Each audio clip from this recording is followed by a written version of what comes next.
Deerfield Beach linebacker Rosendo Louis flipped his commitment from FSU to South Carolina and signed with the Gamecocks. He announced the decision at a ceremony at his school on Wednesday, the first day of college football's new early signing period. Louis, a four-star prospect and one of 9 Bucks to sign early at the ceremony, had been committed to the Seminoles since August, but following the recent coaching shakeup at FSU with Jimbo Fisher leaving for Texas A&M, explored other options and ultimately went with South Carolina. Before Deerfield's signing ceremony, Louis was seen wearing an FSU shirt. He then went into a football office to change into a white dress shirt and red blazer before coming out for the ceremony. In a comical moment, as the last one to go up and announce, he actually botched it at first, saying South Florida instead of South Carolina before correcting himself and putting on the Gamecocks visor. Louis visited Columbia, SC. the final weekend before the early signing period.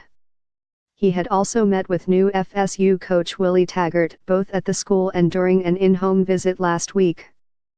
When Louis originally committed to FSU, he famously or infamously did so by first picking up a Miami hat and tossing it aside to put on the Seminoles hat while on Tony Sand's radio show at a Buffalo Wild Wings.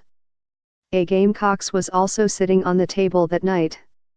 Louis, a first-team All-Broward selection each of the past 2 seasons and preseason Super 11 player going into his senior year, tallied 90 tackles this fall. He plans to enroll early at South Carolina.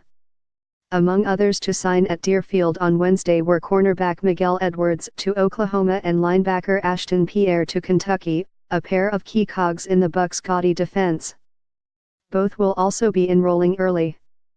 Deerfield is sending 2 players to Illinois in tight end Daniel Barker and running back Jacare Norwood, of which Norwood plans to enroll for the upcoming spring semester. 2 Bucks are bound for Georgia State in lineman Despolado Alexander, an early enrollee, and receiver Cornelius McCoy. Zach Simmons signed to NC Central and Zion Sams to Southeastern on Wednesday. 6 South Florida high school football teams went into state football championships and 4 came away with titles. Sun-Sentinel reporters Wells Dusenbury and David Furens break it all down with Fox Sports Florida. 6 South Florida high school football teams went into state football championships and 4 came away with titles. Sun-Sentinel reporters Wells Dusenbury and David Furens break it all down with Fox Sports Florida. 6 South Florida high school football teams went into state football championships and 4 came away with titles. Sun-Sentinel reporters Wells Dusenbury and David Furens break it all down with Fox Sports Florida. 6 South Florida high school football teams went into state football championships and 4 came away with titles. Sun-Sentinel reporters Wells Dusenbury and David Furens break it all down with Fox Sports Florida. Blanche Ely coach Melvin Randall and guard Michael Forrest, Westminster Academy coach Aaron Walhoff and guard Zach Scott and Dillard coach Daryl Burrows react to their team's performances during Day 1 of the Croyle Classic.